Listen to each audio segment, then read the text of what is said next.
Okay, so now I'm going to start the explanation. We will start from the DI first. So let me tell you one thing, the DI that has been asked this time, that was quite easy. ठीक है, ये आपके सामने DI है. इसमें simple सा इसमें क्या है गिवन, इसमें दिया है the following table shows the percentage distribution of the number of readers of an magazine. ठीक है, किसी मैगजीन के रीडर्स को इन्होंने दिया है. The first, these are the cities A to F. This is the record of 2019 and this is the record of 2023. ठीक है, अब देखो इस DI का best part is that there is no missing number.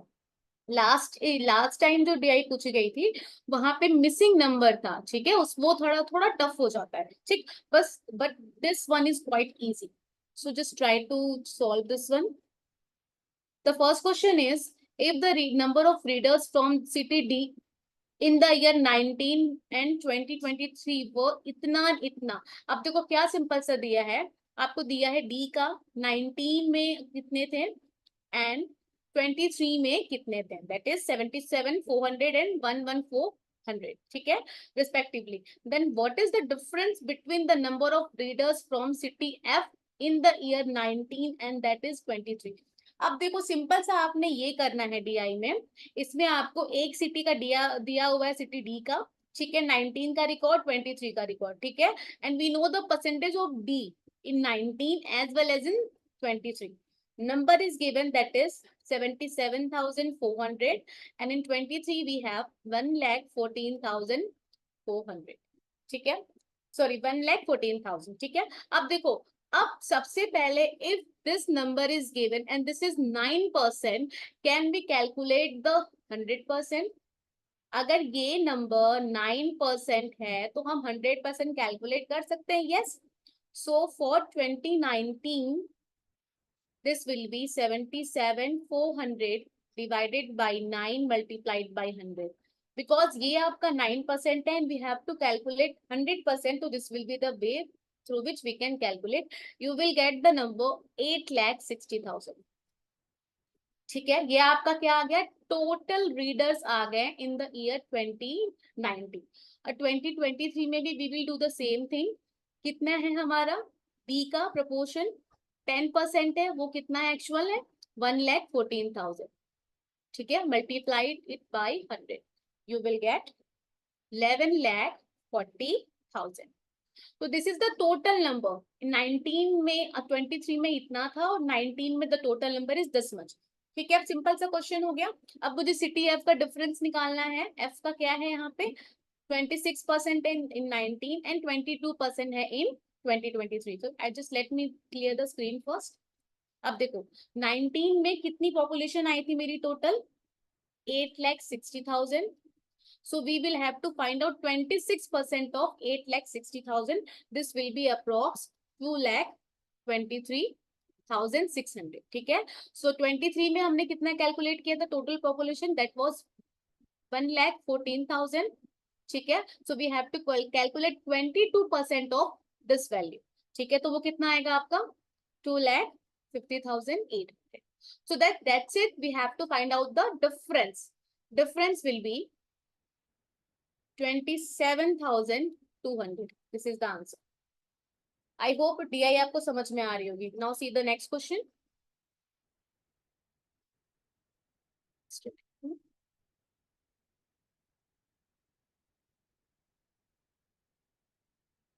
Okay, so जहां तक मुझे लगता है मुझे DI एक्सप्लेन करने की जरूरत नहीं है एक चीज. अब मैं डायरेक्ट क्वेश्चन बताती हूँ. ठीक है, चलिए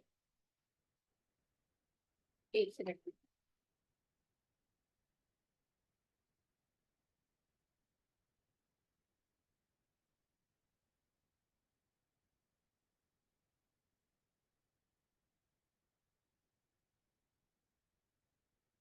okay, just a minute.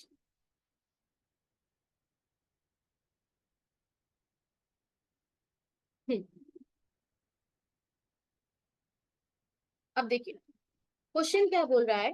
If the total number of readers from all the 6 cities A to F together is in the year 2019, कितने हैं आपके 2.4 लाख. मतलब ये जो टोटल वैल्यू है वो है आपकी, sorry 4.3 lakh. Okay, now second question क्या बोलता है, 2023 में जो आपके टोटल रीडर्स हैं दैट वाज 5.7 लाख। तो इसमें आपको पूरा फिगर गिवन है, पूरे आपके टोटल गिवन है, ठीक है ना।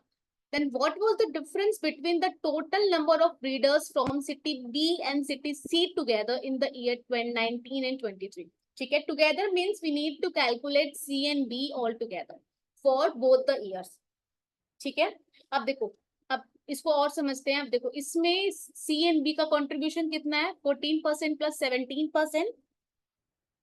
ठीक है, 14 plus 17, this will B 31%। And 31% of what, 31% of 4.3 lakh, 31% of 4.3 lakh, ये आपका आएगा 1,33,300। ये कब का आया आपका, 2019 का ना। सेकेंड इज सेइंग कि 5.7 मेरा है, क्या है, 5.7 है total readers, number of readers. And किनका मुझे कैलकुलेट करना है, बी एंड सी का। ठीक है, तो ये कितना हो जाएगा, 16% plus 28%, this will give you 44%। 44% of 5.7 lakh, this will B approx 2,50,800। ठीक है, ये आपका 2023 का रिकॉर्ड आएगा। बस आपको इसका डिफरेंस निकालना है, दिस विल बी 1,500 और आंसर के according this will be 1.175। Simple सी डीआई है इस बार आपकी। चलिए नेक्स्ट क्वेश्चन देखते हैं। Okay, now if the total number of readers from all the 6 cities AF together in the year इतना was 50,000, ठीक है, then the number of readers was more than 7,400 in exactly how many cities in the same year। अब देखो question आपसे बस ये पूछ रहा है, अगर थ्रू आउट द ईयर 2023 कितने रीडर्स हैं, 50,000 हैं, तो कितनी सिटीज हैं जिसमें 7,400 से ज्यादा रीडर्स हैं। ठीक है, तो we can solve the question from two way. इधर find out total number of readers, जैसे 15% निकालना है आपको 50,000 का। ठीक है, पर परसेंट कितना होगा आपका, 5,000 होगा। 15% निकाल लीजिए, 16 निकाल लीजिए, इधर गो विद दिस मेथड। और I can suggest to go with the second method, that is 7,400 कितना परसेंट है आपका 50,000 का। तो 7,400 is how much percent of 50,000? This will give you 14.8%। मतलब 7,400 कितना है, 14.8% है। वो सिटीज जिनमें जिनका परसेंटेज 14.8 से ज्यादा है वो हमारे आंसर होंगे। ये है आपका, ये है, ये है, this is less than 14.8, this is less than 14.8, this is more than 14.8। So we have 4 cities, 1, 2, 3 and 4 which has readers that are more than 7,400. Answer will be option number C.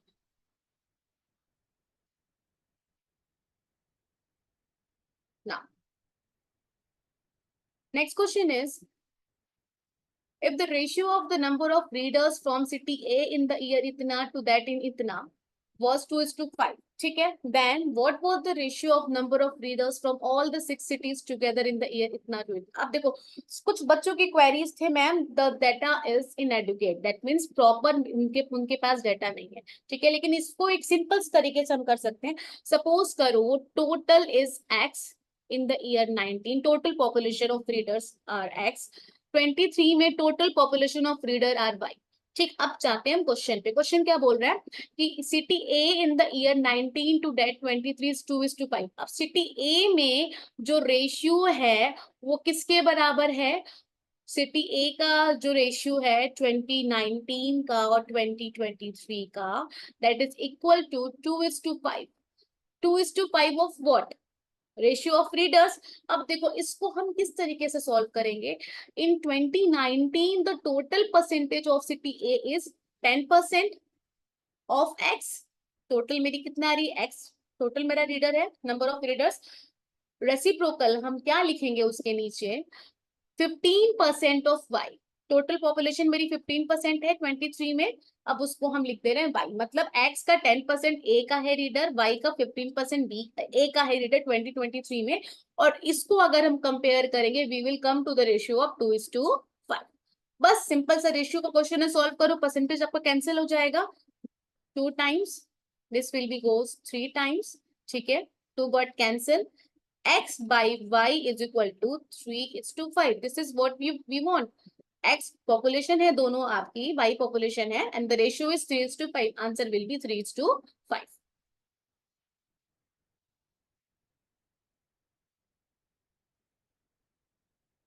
Okay, now if the number of readers from city C in the year 2019 and that from city E in the year 2023 was 73,100 and 51,300 respectively. Okay, then the number of readers from city B in the year, इतना आप देखो, ये थोड़ा सा आपको calculative लगेगा, आप देखो सिटी सी का पहले हम देखते हैं, सिटी सी में कितना है, 17% of x, x is total population is 73,100, x की value we can calculate, that will be 43,000, 4,30,000, ठीक है, ये हमारी क्या आ गई, x की टोटल पॉपुलेशन, x की का मतलब x means total population in the year 2019। अब e का हमें दिया है 2023 का, तो ऑब्वियस सी बात है, हम अगर e से टोटल पॉपुलेशन निकालेंगे तो हमारे कौन से साल का होगा, 2023 का होगा। अब देखो ये मेरा C का है, ये मेरा E का है, क्या है ये, E की जो पॉपुलेशन है कितनी है, 9% है, ठीक है, तो 9% of y means total population of 2023, 9% of y कितना आ रहा है आपका, 51,300, तो we can calculate the value of y, that will be आपका आएगा 5,70,000, ठीक है। अब ये मेरा टोटल पॉपुलेशन है, but the question is not asking for total population, question क्या पूछ रहा है, क्वेश्चन पूछ रहा है सिटी बी का डिफरेंस 23 में एंड 19 में कितना ज्यादा है वो। अब इसको याद रखिएगा, ये फिगर मैं यहाँ लिख देती हूँ वैसे, 4,30,000, this will be 5,70,000. Let me clear the screen.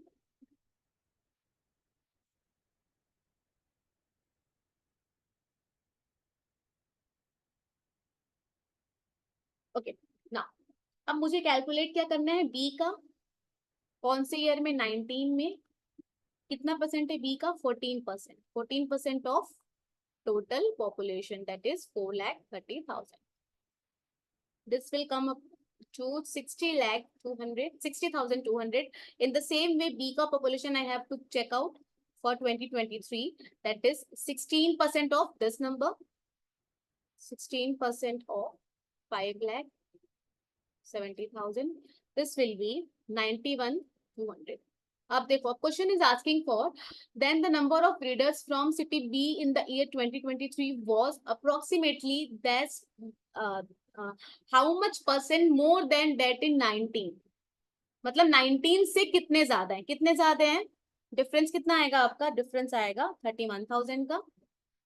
किससे कंपेयर करें, we are comparing this from the 2019 record, so just write the this 14%, that is 60,200 in denominator and find out the percent, ठीक है, this will be approximately 51.5%, actual answer is 51.49, ठीक है, but 9 is more than 5, so we can convert this 4 into 5, that's why I am writing put 51.5% and this will be the answer.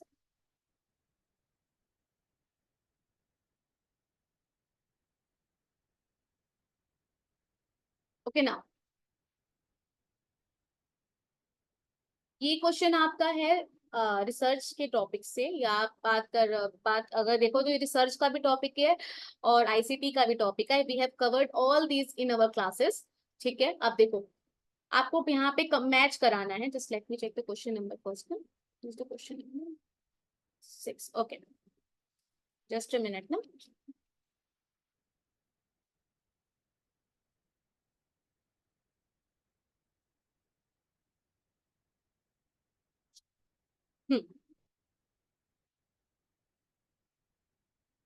Okay, Shodh Sindhu क्या है, शोध सिंधु है provide access to e resources to universities and colleges, ठीक है। शोध सिंधु क्या है, e resource provide कराता है आपको, जर्नल्स प्रोवाइड कराता है, सारी चीजें प्रोवाइड कराता है टू द मेंबर्स, जो इसके मेंबर है, गंगोत्री क्या है? गंगोत्री इज को सिनॉप्सिस के सिनॉप्सिस को प्रोवाइड करा था, ठीक है। हमने क्लास में भी पढ़ा था। शोध गंगा क्या है? आपके पीएचडी के बाद जो आप थीसिस सबमिट करते हो दैट इज शोध गंगा। पे आप देख सकते हो गंगा निकलती कहाँ से? गंगा निकलती गंगोत्री से। तो थीसिस कहाँ से निकलती? First we have to make synopsis ना। इस तरीके से रिलेट करके हमने क्लास में पढ़ा है, ठीक है ना। शोध शुद्धि क्या है? प्लैग को शुद्धि मीन्स क्या होता है? When we need to do correction, when we are doing some correction, we have to try to minimise the plag, we check the similarities ना, वो हमारा प्लैग होता है। तो शुद्धि क्या है? प्लैग का पार्ट। अब देखो फॉसी क्या है? ये सिंपल सा आपका फुल फॉर्म दिया हुआ था, ठीक है। ये आपका फॉसे का फुल फॉर्म है, ये भी हमने क्लास में कवर किया कि ये होता क्या है, ठीक है। इसका करेक्ट आंसर होगा आपका ए का 3, बी का 1, this one is the correct answer.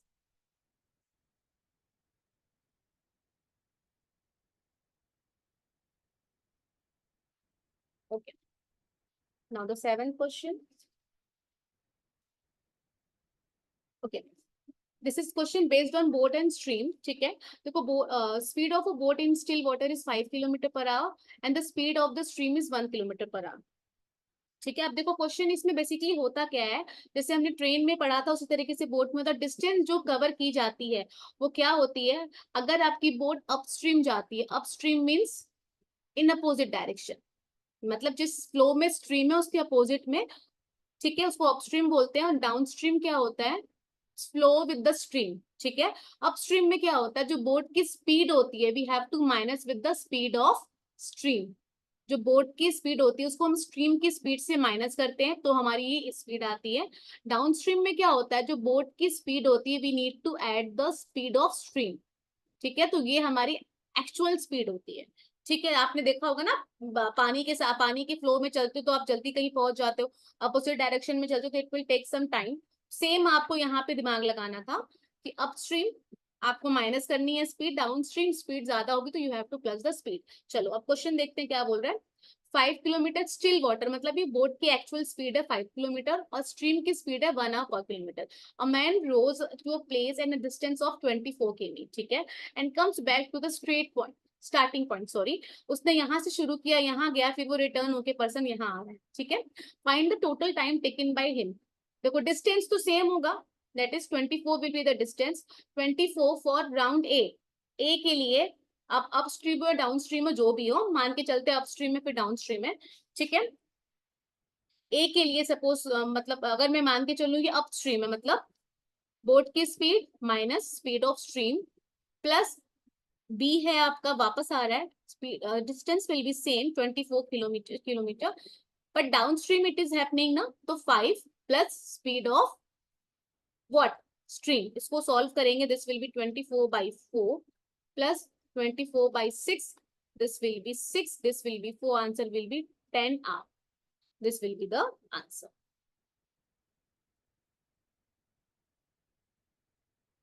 okay, ये देखिए this is something that has been asked from the reference कभी आपने देखा होगा, रेफरेंसिंग का ये पार्ट है, ठीक है। चलिए इसको हम समझते हैं क्या होता है। एट ऑल मतलब क्या होता है? When there are number of author for a paper, ऐसे मोर देन 2 ऑथर अगर किसी पेपर में है तो we write the initial of the first author and write et al. मतलब अगर 4-5 ऑथर हैं, 3-4 ऑथर है तो हम फर्स्ट ऑथर का नाम लिख के क्या छोड़ लिख देते? Et al, that means and other. हम सबका नाम नहीं लिखते रेफरेंस के टाइम में। When we are doing in text citation, ठीक है, अगर आप प्रॉपर रेफरेंस में लिख रहे हो तो we have you have to write the whole reference, but if we are doing in text citation we use the word et al. A का क्या हो गया आपका? 2। ए का 2। देखो इतना सही यूजीसी का जो ये पेपर इस बार का जो मैंने देखा पेपर 1, इसमें कंफ्यूजन है ही नहीं किसी ऑप्शन में। मतलब मैक्सिमम ऑप्शन ऐसे हैं जो आप इजीली पिक कर सकते हो अगर आपको 1-2 भी आता है तो, ठीक है। एंटी मतलब क्या होता है? बिफोर, ठीक। सीएफ मीन्स कंपेयर, ठीक है। IBID means in the same place, मतलब अगर आप मान लो आपने कोई पेज है आप उस पर लिख रहे हो, ठीक है, आपने कोई वर्ड लिया, यहाँ पे आपने साइट किया, सेकेंड चीज सेकेंड कुछ आपने लिखा, आपको वही साइटेशन देनी, तो you can write IBID simply. मतलब सेम प्लेस पे अगर आप 2 बार रेफरेंसिंग करते हो तो you can write IBID, answer will be option number 2। चलो Which of the following is the first post independence, very मक्खन type question? Education commission in India, simple सी बात है, यूनिवर्सिटी एजुकेशन कमीशन, और we can say Radha Krishna commission. ठीक है, बहुत simple सा पेपर, जहां तक मुझे लग रहा है बहुत टफ नहीं था इस बार का। अब बैड लक है कि क्या है, कैंसिल हुआ है, लेकिन पेपर इज क्वाइट सिंपल, जो मैं अभी सॉल्व करा रही हूँ ये पेपर 1। चलो, knowing that you find algebra more difficult than your sister does, but that you could improve practice is an example of. So what the person is doing practice। ठीक है, सेल्फ डिसिप्लिन नहीं होगा part इसका। Automation mean something happening on automated basis, मतलब मैं practice नहीं करती लेकिन मुझे सब अचानक से आ गया, तो this is not happening over here ना। सेल्फ रिकॉग्निशन मतलब ये नहीं कि आपको आत्मज्ञान हो रहा है, नहीं। The answer is Meta cognition. Meta cognition stand for cognition of cognition, मतलब आपने खुद से नॉलेज गेन करी, आपने प्रैक्टिस करी, so you are able to solve the mathematical algebraical part quite easily। ठीक है, that is meta cognition।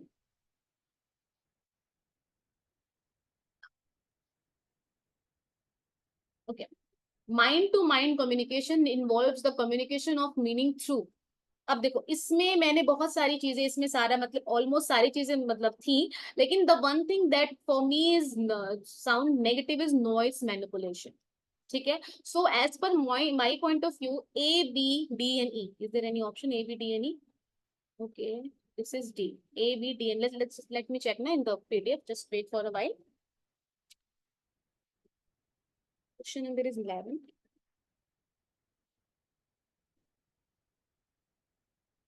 Okay, this is C ना, देखो मैं खुद ही गलत बता रही हूँ। ओके, A B C, ये तो मैंने बोला था ना गलत है, A B C and E, A B C and E, this is the correct option। ठीक है, थोड़ा आप ध्यान दे दिया करो, तो दिया करो मेरे को ना। अब देखो, according to National credit Framework, अब देखो यहाँ पे यूजीसी ने गलती कर दी, उसने यहाँ पे एनसीटीएफ लिखा था, it should be NCRF, national credit framework, तो इसको इसलिए मैंने इसको हाईलाइट कर दिया फ्रॉम रेड पेन। ठीक है, after obtaining bachelor degree honours research engineering और programme duration of 4 year, the credit level, अब देखिए इसमें कंफ्यूज मत होइएगा, क्रेडिट्स अलग चीज होती है, क्रेडिट लेवल आर डिफरेंट। ठीक है, credit level earn is 6, credit earn is 6। अब इसमें भी देखो एक होता है, जैसे अब आपने फर्स्ट ईयर किया है, सेकेंड ईयर किया, थर्ड ईयर किया है फॉर बैचलर। ठीक है, फर्स्ट सेकेंड एंड थर्ड, बस इसको मैं एक्सप्लेन कर दूं। There are also defined credit level for all the 4 year. 4 year में आपका 6 है। ठीक है, बाकी इसमें आपका है 4.5, 5 एंड 5.5। अगर नेक्स्ट टाइम कोई क्वेश्चन है तो you are able to do such question easily. ठीक है ना, which fallacy is committed in the following statement? People with case of flu should be kept in quarantine because it has not been disproven as the best means of keeping this disease from spreading। अब देखो, इसको हमने पढ़ा था class में बहुत अच्छे से, कि अगर कोई भी चीज अगर उसको गलत प्रूव नहीं किया गया दैट मीन्स कि वो सही है, या सही प्रूव नहीं किया गया दैट मीन्स कि वो गलत है। ठीक है, जैसे no one see the alien doesn't mean that alien doesn't exist. समझ में आ रहा है, किसी ने एलियन को नहीं देखा तो एलियन नहीं है, इसका ये तो सत्य नहीं है ना। किसी ने नहीं देखा इसका ये मतलब तो नहीं कि एलियन है ही नहीं। ठीक है, इसको बोलते हैं अपील टू इग्नोरेंस, मतलब हम उस कॉइन के सेकंड साइड को यहाँ पे इग्नोर करते हैं। सच किसी ने प्रूव नहीं किया तो वो गलत है, झूठ किसी ने प्रूव नहीं किया तो वो सत्य है। ठीक है, तो that is appeal to ignorance. Now, match list 1 and list 2. Just a minute. Just wait for a while. Yeah?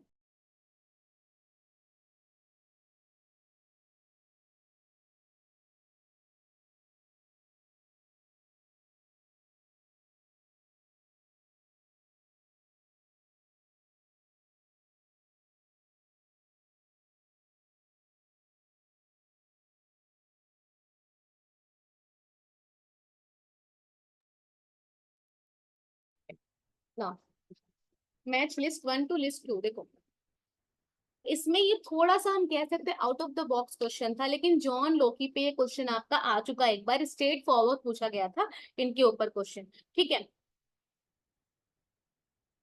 मतलब सिंपल सा एक बार लास्ट अटेम्प्ट में कि सेकंड लास्ट में क्वेश्चन पूछा गया था, language as a conduit of communication is given by whom. तो जॉन लोकी पे क्वेश्चन एक बार आ चुका, यूजीसी ने ही पूछा है अपने एग्जाम में। तो अगर आपने पीवाईक्यू किया होगा तो you were able to find out the correct answer. ठीक है, अदरवाइज इसका करेक्ट आंसर है free communication is given by Adam Smith, communication is economics is given by Alfred Marshall.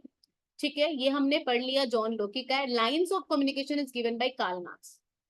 ठीक है, तो आंसर विल बी ए का 4, बी का 1, सी का 2 एंड डी का 3। This is the answer.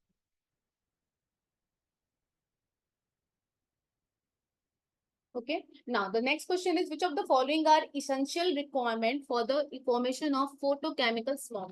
अब देखो सिंपल सी बात है, if I am saying about photochemical, that means photo means sunlight, sunlight तो ऑब्वियस सी बात है होना ही होना चाहिए। अब देखो ये ऑप्शन आपका कट हो गया। चलो अब देखते हैं आगे क्या है। अब देखो अगर आपने क्लासेस करी होंगी थोरोली तो हमने पढ़ा था स्मॉग बनता कैसे है। These three are the essential, not this one, not just a minute, no, this one and this one। Carbon monoxide, carbon dioxide का कोई रोल नहीं है फोटोकेमिकल स्मॉग बनाने में, तो our answer will be B D and E. B D and E, this is the answer. Again simple सा question, हमने सारा पढ़ा हुआ है। Goal in millennium development, millennium means जो 2000 में आया था उसमें कितने गोल्स थे, 8 गोल्स। अब देखो ऑप्शन आपका फर्स्ट ही लगा लो, खत्म, क्वेश्चन ही खत्म। ए का फर्स्ट, ए का first, we have only one option. Millennium development goals के टारगेट्स कितने थे, we have 21 targets. Sustainable development goals, that means I am talking about 2015, 17 goals we have and targets कितने थे हमारे, 169। Option 2 is the correct answer. अगर जो मैंने paper थोरली देखा है, कुछ क्वेश्चंस अप्रोक्स 5 to 6 क्वेश्चंस थे जो थोड़े आउट ऑफ द बॉक्स थे, otherwise paper is quite easy. ठीक है, अगर आपने 2-3 बार रिविजन किया है तो आप इजीली पेपर को सॉल्व कर सकते हो वाले। Which of the following approach to a study of reality suggests that only knowledge gained through experience, खत्म, क्वेश्चन खत्म हो गया। Knowledge through experience and the sense is acceptable। अब देखो experience जब भी word आएगा, it's totally about empiricism। मतलब when we are conducting empirical study, constructivism क्या होता है, constructivism means होता है when we are construct something new। ethnography means होता है कल्चर को स्टडी करना। So the answer will be option number 3। चलो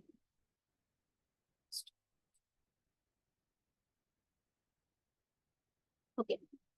इसमें देखो सिंपल सा, हमने लीलावती का शायद मैंने नहीं पढ़ा है होगा क्लास में, बट मैंने बाकी 3 चीजें पढ़ाई हैं क्लास में। ठीक है, योग सूत्र किसने दिया था, सिंपल सा है, पतंजलि ऋषि ने। तो हमारे बी का हो गया 3। अच्छा बी का 3, 2 ऑप्शन है हमारे पास ना। चलो न्याय सूत्र, ऑब्वियस सी बात है हमने ये भी पढ़ा है मैम, गिवन बाय गौतम। ठीक है, सी का 2, बी का 3, सी का 2। देखो ये हमारा करेक्ट आंसर, हमने ये तीनों क्लास में पढ़ा है। लीलावती शायद जहां तक मुझे याद है शायद नहीं पढ़ा होगा, but all 3 we have studied in the class. तो ए का 4 लीलावती किसने दिया, भास्कर आचार्य ने। ठीक है, तो ये हो गया आपका क्वेश्चन सॉल्व। सिंपल सा क्वेश्चन है, पीओपी क्या होता है, परसिस्टेंट ऑर्गेनिक पॉल्यूटेंट्स। ठीक है, the second 5-year plan for implementation include देखो ये क्वेश्चन थोड़ा सा मुझे अजीब लगा था, बिकॉज इन्होंने कुछ बात करी है 5-year प्लान की। ठीक है, बट इन्होंने जो बात करी, एक्चुअली 5-year प्लान जो हमारा था वो था हमारा 1956 से 1961 तक। ठीक है, इसमें बेसिकली जो आपकी इम्प्लीमेंटेशन हुई थी एजुकेशन में, वो हुई थी मुदालिर कमीशन के बेसिस पे, that is secondary education commission. लेकिन उन्होंने बात करी यूनिवर्सिटी एजुकेशन कमीशन की भी। ठीक है, रूरल हायर एजुकेशन की भी बात किसने करी थी आपकी, ये आपका यूनिवर्सिटी वाला था, ये भी यूनिवर्सिटी वाला था, ये भी आपका यूनिवर्सिटी वाला था। तो थोड़ा थोड़ा सा क्वेश्चन मुझे डिफिकल्ट लगा, मतलब इसका ऑप्शन मुझे नहीं पता कौन सा करेक्ट होगा। तो इस क्वेश्चन को I am not able to find out the correct answer, क्योंकि मुझे क्वेश्चन ही थोड़ा अजीब लगा। चलो नेक्स्ट देखते हैं, which of the following is the national coordinator of स्वयं। अब इसको समझ लेते हैं। देखो स्वयं का जो नेशनल कोऑर्डिनेटर है, वी हैव 2 कोऑर्डिनेटर फॉर, मतलब अगर मैं बात करूं टेक्निकल और नॉन टेक्निकल में, तो इसका नॉन टेक्निकल जो कोऑर्डिनेटर है दैट इज यूजीसी। ठीक है, कौन है कोऑर्डिनेटर स्वयं का, यूजीसी है। ठीक है ना, अगर मैं बात करूं नॉन टेक्निकल कोऑर्डिनेटर की, that will be NPTEL, stand for National Programme on Technology Enhanced Learning. ठीक है, तो देखो स्वयं के जो हमारा पोर्टल है उसको जो मैनेज करने का काम है, एक इंस्टीट्यूट और एक ऑर्गेनाइजेशन तो कर नहीं सकता, तो सब में काम बांटा गया ताकि बर्डन न पड़े। ठीक, तो सबको अलग अलग काम दिया गया है। ठीक है, अगर मैं बात करूं AICTE की, इसका जो काम है वो है सेल्फ पेस्ड एंड इंटरनेशनल जो प्रोग्राम्स है उनको रन कराने का। NITTR नाम से पता चला, टीचर्स ट्रेनिंग के लिए। ठीक है, NCERT एंड नियोस, इनका काम है स्कूल एजुकेशन के लिए। इग्नू भी इसमें एक रोल प्ले करता है, इग्नू। ठीक है, उसका है आउट ऑफ स्कूल प्रोग्राम्स के लिए। मतलब different number of coordinators are there under Swayam programme and they have different criteria, but as per the question we have answer UGC। ठीक है, which of the following statement A to D about computer memory size is are true? अब देखो simple सा, आप इसमें directly memory से question पूछ लिया गया है कंप्यूटर से। ठीक है, जस्ट गिव मी सम मिनट में। ये देखिए, एक सीक्वेंस हमने पढ़ा था ना मेमोरी का, बिट्स,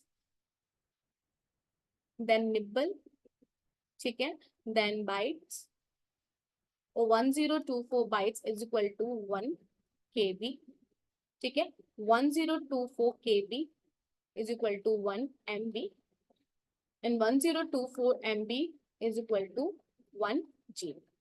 ठीक है, अब देखो इसके बेसिस पे अगर आप अच्छे से पढ़ा होगा आपने, तो ये गलत है, ये गलत है, ये भी गलत है। क्यों?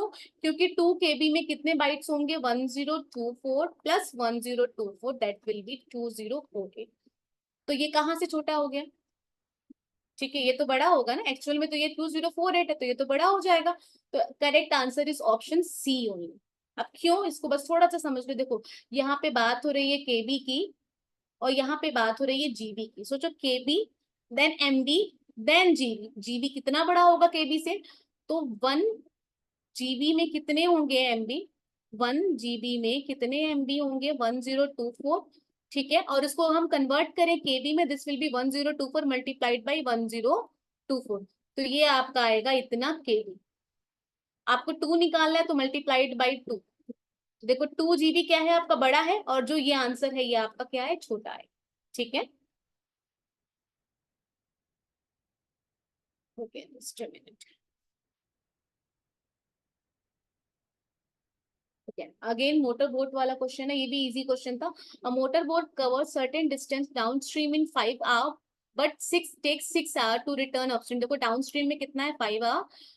6 आवर कब लग रहा है? अपस्ट्रीम में। ठीक है ना, if the speed of the stream be 4 km/h, ठीक है, then what is the speed of the motor boat? अब हमने अभी पढ़ा था डिस्टेंस डिवाइडेड बाय जो भी स्पीड है मोटर बोट की, प्लस स्ट्रीम की स्पीड है जो, वो हम प्लस करेंगे किस केस में?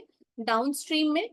ठीक है, distance divided by speed of motor boat minus speed of water, या जो भी है स्पीड ऑफ स्ट्रीम। कब कब हम उसको माइनस करेंगे? In the case of upstream. ठीक है, सेम आपको फॉर्मूला अप्लाई करना है। डाउन स्ट्रीम में क्या है? वो डिस्टेंस सेम है मेरी।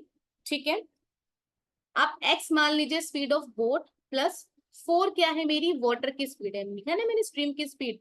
ठीक है ना, कितना है आपका? 5 आवर लग रहा है। Distance divided by speed is equal to 5 hour. यहाँ पे आपका डिस्टेंस, स्पीड आपकी x है, माइनस करेंगे 4, क्योंकि यहाँ पे हम अपस्ट्रीम जा रहे हैं। समय कितना लग रहा है? 6 आवर। इन दोनों इक्वेशन से we can find the value of d। अब d को हम इक्वेट करेंगे। ठीक है, so from first d is equal to 5x plus 20। अब इसमें d क्या आएगा? Is equal to 6x minus 24। समझ में आ रहा है हमने कैसे इक्वेट किया? हम दोनों में d निकालेंगे, फिर उसको इक्वेट कर लेंगे। ठीक है, अब इसको हटा देते हैं, d वाला क्वेश्चन हम इससे सॉल्व कर लेंगे। x will be 20 and 24, this will B 44 kilometre per hour. Answer क्या है हमारा? 44 किलोमीटर पर आवर। ठीक है, नेक्स्ट क्वेश्चन देखते हैं। ओके ना, विच technology first marked a separation between transportation and communication? First, ठीक है। सेपरेशन मीन्स जो ट्रांसपोर्टेशन एंड कम्युनिकेशन को सेपरेट करता है, मतलब अगर मुझे कम्युनिकेट करना है तो मुझे आपके पास आने की जरूरत नहीं है, मैं एनी हाउ आपसे कम्युनिकेट कर सकती हूँ। That is telegraph. हमने जो लेटर भेजते थे ना पहले कि मुझे मतलब किस ए को बी से बात करनी है, तो उन लोग को जाने की जरूरत नहीं है, ए सेंड कर सकता है लेटर बी को। जस्ट अ मिनट ना। ठीक है, चलिए नेक्स्ट क्वेश्चन देखते हैं ना। The media accountability system to improve media quality focus on. अब हम किसकी बात कर रहे हैं? मीडिया क्वालिटी को इम्प्रूव करने की बात करते हैं। तो फोकस किस पे होगा? इवेल्युएशन पे होगा, मॉनिटरिंग पे होगा, एडुकेशन पे होगा, फीडबैक पे होगा। ऑडियंस कंट्रोल पे नहीं होगा because this is negative term and we are talking about the improvement. Answer will be A C D and E. A C D and E. Now, when you try to predict the value of an outcome variable from one or more variable, you are likely to be using। Simple सा आपका stats का question था, पूछ रहा था एक outcome variable है, ठीक है। अब इसका हम आउटकम किसका है? हम किसी ये आपका है डिपेंडेंट वेरिएबल, इसका इफेक्ट किस पे हो रहा है? अरे ये किसका किस मतलब किस वेरिएबल से अफेक्ट हो रहा है? ये किसी इंडिपेंडेंट वेरिएबल से अफेक्ट हो रहा है। This independent variable can be two और मोर। तो जब भी हम डिपेंडेंट इंडिपेंडेंट की बात करेंगे तो क्लियर कट आंसर है, I am talking about regression. Bivariate क्यों? Because we have to vary one or more variable, मतलब इसमें दो या उससे ज्यादा। Multivariate means we can have more than two variables, two और मोर वेरिएबल्स। ठीक है, तो इसको हम बोलेंगे B and C. B and C is the answer. ठीक है, मेरे ख्याल से कॉन्सेप्ट क्लियर है होगा आपका रिग्रेशन का ना। Choose the correct option. अच्छा, correct statement. Okay, just a minute. अब देखो, x% of y is equal to y% of 100x, ये तो गलत हो गया। x% of y is equal to y% of x। अगर मैं बात करूं 5% of 20 is equal to 20% of 5, ये सही है ना आपका? अब इसमें लिख दे कि 5% of 20 is equal to 20% of 500, ये तो गलत हो गया। ठीक है, तो ये स्टेटमेंट आपकी गलत है। ठीक है, ए हमारा गलत है, हमारा ये भी गया, ये भी गया। बी एन, तो मैंने कुछ गलत ऑप्शन लिख दिया। मैं इसका ऑप्शन एक बार चेक करती हूँ जल्दी जल्दी में। मैंने जस्ट मिनट ना। Which number is there? 27।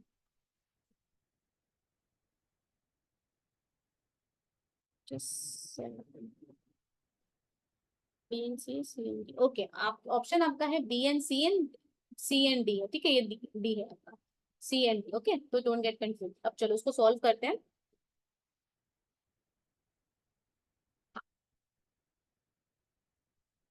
तो ये आपका गलत हो गया, तो ये गए। अब मुझे चेक करना है सी। अब देखो दोनों में सी है, तो मेरे ख्याल से सी वाला मुझे चेक करने की जरूरत नहीं है, बट मैं आपको एक्सप्लेन कर देती हूँ सी वाला काम कैसे कर रहा है। ठीक है, देखो सी में है आपका A is 15% more than B. Let's suppose A and B are two numbers. A is B is 100 and A will be 15% more than B. A will be 115। ठीक है, रेशियो निकालो, दिस विल बी 23 एंड 20। ठीक है, अब question बोल रहा है B is -13.04% less than ए। तो बी कितना कम है ए से? 3 कम है। अब कंपेयर किससे करें? We are comparing with A, तो this will be 23 will come in the denominator and we will find out the percentage. This will be 13.04%।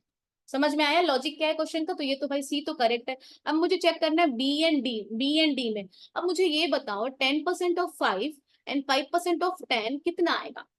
10% of 5, this will be 0.5 and 5% of 10। ठीक है, this will be 0.5। If you add both the number you will get 1.0, but the question is saying you will get 0.1, तो ये तो आपका incorrect हो गया। Answer मेरा कौन सा सही हुआ? B and C. B and C. ठीक है, चलो नेक्स्ट ये देखते हैं। Which of the following statement are true? अब देखो, हमने पढ़ा था प्रपोजिशन में और स्टेटमेंट में, statement can be true and false, but हमारा जो प्रपोजिशन है वो वैलिड एंड वैलिड होगा। ठीक है, तो validity can never apply to any single proposition by itself. ये तो सही है, वैलिडिटी क्या होगी? पूरा हम प्रिपोजिशन पूरा क्लब करेंगे तब होगी ना, किसी सिंगल स्टेटमेंट में तो नहीं होगी। The concept of truth can apply to a single, हमने पढ़ा था ना, ट्रू एंड फॉल्स हो सकता है कोई भी स्टेटमेंट। ठीक है, तो ये दोनों मेरा करेक्ट है। Preposition by themselves can be valid but not invalid. अब देखो ये खुद से वैलिड होगा, खुद से इनवैलिड होगा, ये तो गलत स्टेटमेंट बोल रहा है ना। Preposition can not be valid by itself, through it can be invalid bye its own. हम किसी भी प्रिपोजिशन को वैलिड इनवैलिड नहीं कहेंगे जब तक कि हम पूरी स्टेटमेंट को ना देखें। पीपीसी फॉर्मेट होता है वैलिड इनवैलिड, ना कि सिंगल प्रिपोजिशन। तो ये दोनों क्या है आपका, गलत है। Only A and B is the correct option. चलो, identify the correct order of the following list of computer. अच्छा, इसको हमने किस में करना है, रैंकिंग करनी फ्रॉम स्लोएस्ट टू फास्टेस्ट। ठीक है, तो सबसे, अब देखो सिंपल सा सेग्रीगेट कर लो, ये है आपका प्राइमरी मेमोरी, ये है आपका सेकेंडरी। तो ये दोनों तो पहले आना चाहिए, ठीक है, क्योंकि स्लो होगा। इसमें सबसे स्लो होगा आपका ऑप्टिकल ड्राइव, जो आपका सीडी डीवीडी होता है। तो ऑप्शन डी कहाँ पे, देखो सिंगल, ये मेरे पास ऑप्शन है D, then C, then B and cache. क्या होता है, कैशे सबसे फास्टेस्ट होगा out of these options. Identify the correct sequence of the following research organisation. अब देखो इसमें जो रिसर्च का ये था ऑर्गेनाइजेशन, आपको उसके डेट वाइज लगाना। तो just let me check the date first ना। हाँ, ये है आपका 1969। देन इसके लिए देखो थोड़ा सा टिपिकल होगा क्योंकि आपसे ईयर पूछा गया, और सारी चीजें हम इतने थॉरोली नहीं पढ़ते कि हमें ईयर याद हो। अगर आपको एक दो याद होगा तो you can attempt the question. ठीक है, this will be 1964। So E A D C B, E A D C B, this is the correct sequence. Arrange the different stage involve in the process of deduction in correct. Deduction means हम जब किसी deductive पढ़ा था हमने, किसी theory को हम check करते हैं कि वो सही है या नहीं। इंडक्टिव मीन्स जब हम थ्योरी को प्रोपाउंड करते हैं। ठीक है, तो इसमें सबसे पहले आपका क्या आएगा, data analysis. First one is data analysis, क्योंकि आप डेटा कलेक्ट करोगे ना, तो डी शुड बी दैट। देखो ये सिंगल, देखा आपने, सिंगल ऑप्शन से क्वेश्चन आपके सॉल्व हो जाते हैं। देन फाइंडिंग्स, देन हाइपोथेसिस को आप कंफर्म करोगे या रिजेक्ट करोगे, then you will revise the theory. अब देखो ये थोड़ा सा समझने वाला क्वेश्चन है। What is the base 10 equivalent of the base 4। हमने क्लास में थॉरली बेस पढ़ा है कि किस तरीके से हम बेस में कन्वर्जन कर सकते हैं। ठीक है, बेस 10 क्या है आपका, मुझे निकालना है। बेस 10 गिवन क्या है, 3013 ऑफ बेस 4। बस कन्वर्ट कर लो इजिली इसको बाइनरी में। 3 multiplied by 4 with the power 0, 1 multiplied by 4 with the power 1, 0 multiplied by 4 with the power 2, 3 multiplied by 4 with the power 3। ठीक है, ये आपका आएगा, क्या आएगा, इसको मैं सीक्वेंस में करती हूँ। This will B 3 multiplied by 1 plus 1 multiplied by 4 plus ये आपका 0 ही आएगा, प्लस 0 प्लस 3 मल्टीप्लाइड बाई 64। ठीक है, 3 plus 4 plus 192, this will be 199। This will be the answer. चलो, which of the following are the sub division of implicit. अब देखो हमने ये भी क्लास में किया, इम्प्लिसिट एंड एक्सप्लिसिट मेमोरी। ठीक है, याद है आपको, हमने क्लास में ये चीज करी है। ठीक है, इम्प्लिसिट क्या होता है आपका, आपका प्राइमिंग, ठीक है, classical conditioning and procedural memory, A C and E, A C and E, this is the answer. और ये दोनों जो आपका, ये आपका है एक्सप्लिसिट मेमोरी। इसमें हमने पीवाईक्यू भी किया था। एक्सक्यूज मी मैम, अब ये बहुत सिंपल सा क्वेश्चन है, आपको कॉन्नोटेशन के बेसिस पे इसको अरेंज करना है। तो D L D B C A, D B C A, this will be the answer. ठीक है, D B C A, just ना ना। Which of the following are true about breeder reactor. अब देखो इसमें जो ब्रीडर रिएक्टर है वो बेसिकली क्या होता है, इसको मैंने यहाँ पे डिफाइन कर दिया है। ये आपका न्यूक्लियर पावर के लिए होता है। ठीक है, तो they produce more fissile material, this one is the correct. ठीक है, देर आर नो ब्रीडर। अब देखो ये गलत है क्योंकि अभी इसको मैंने दे भी दिया है, कहाँ पे प्रेजेंट है, इंडिजिनस भी है, मतलब ऑलरेडी, मतलब पहले कुछ था, अब ये प्रॉपरली इंडिया इंडिया में बनाया हुआ अपना ब्रीडर है। ठीक है, दो टाइप के होते हैं, fast and slow. For breeding operation, the conversion ratio should be more than 1. So A, C, D is the correct option. यहाँ पे बोला गया है कि वो ज्यादा न्यूक्लियर वेस्ट करता है. This is incorrect. वो कन्वेंशनल के अकॉर्डिंग थोड़ा कम न्यूक्लियर वेस्ट को प्रोड्यूस करता है. ठीक है, तो A, C, D is the answer. This one is the answer. When communication helps a group to achieve its goal, it is known as counteractive role of communication. ठीक है, विच of the following statement is correct. अब देखो, इसको हमने पढ़ा था न्याय शास्त्र में. 5 प्रोपोजिशन होते, कौन कौन से? प्रतिजिना, हेतु, उदाहरण, उपनय एंड निगम. ठीक है, this is the correct answer. Okay, which of the following digital initiative. अब देखो, इसको भी हमने पढ़ा था. Database on profiles of faculties, researcher, scientist, e Vidwan. ठीक है,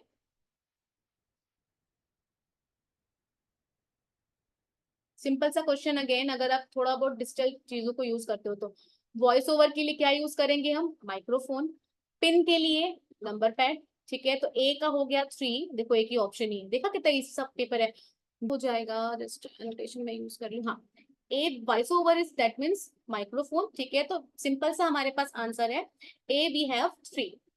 बी, पिन के लिए we use number pad. Okay, for C, option from menu we use mouse, and for flight simulator we use joystick. So answer 2 is the correct answer. Option number 2 is the correct answer. Okay, now ये भी हमने class में किया था. Computer digital signal to an analogue signal, that means we need converter, that is modem, that works as a modulator as well as demodulator. ठीक है, तो answer is option number 2. अब देखो, ये आपका थोड़ा सा बच्चों को डिफिकल्ट लगा था कि what is this.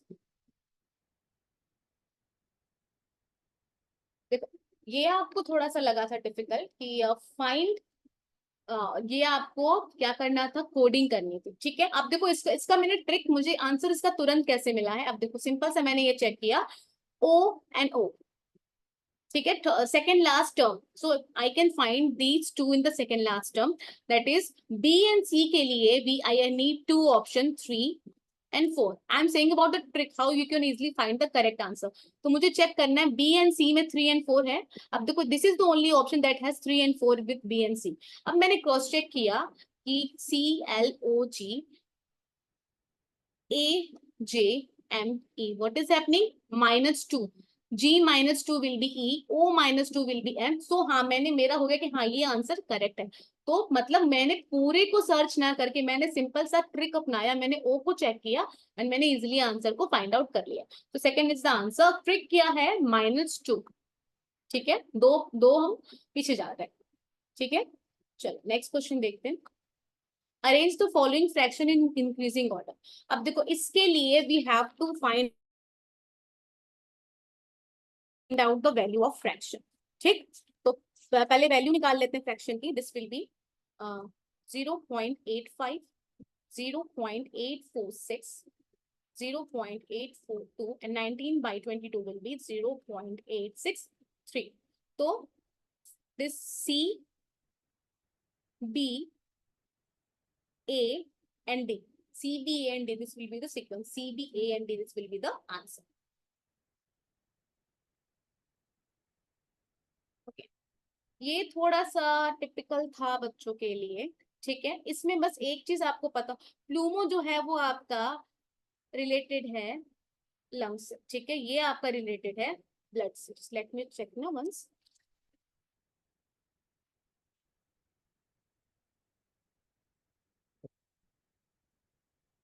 Yes, correct. तो बी का आपका फर्स्ट है, सी का सॉरी सी का फर्स्ट एंड बी का फोर्थ. सी का फर्स्ट एंड बी का फोर्थ.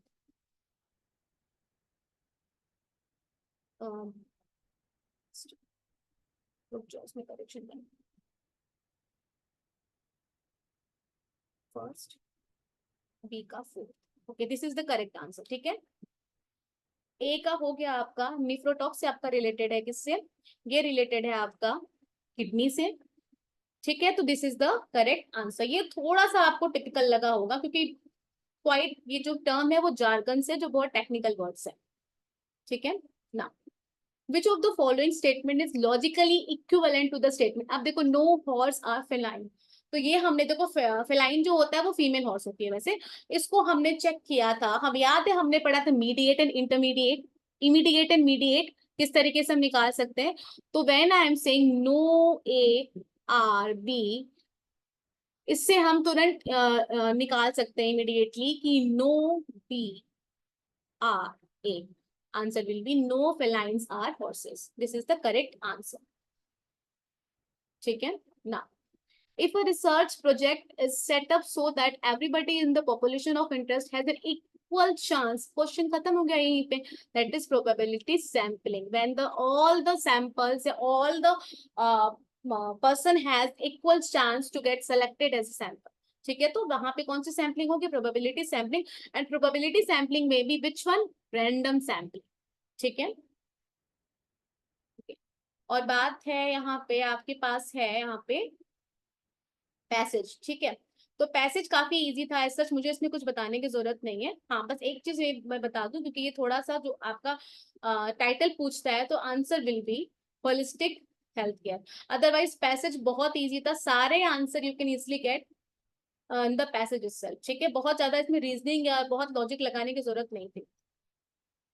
चलो, this is done from my side.